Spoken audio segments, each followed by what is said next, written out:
како што е наведено во прашањето, кога велите агенцијата, пред се мисли на управителот кој што е лиценциран, односно има лиценца од регулаторна комисија за домување.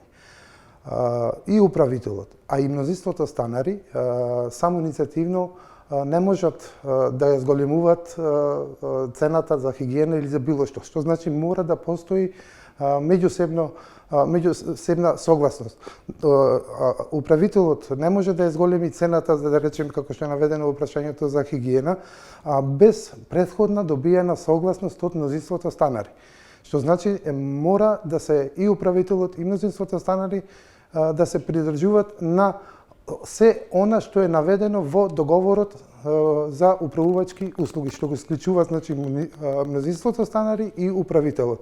А во никој случај без согласност управителот не може да ја зголеми цената за било што, во случају за хигиена.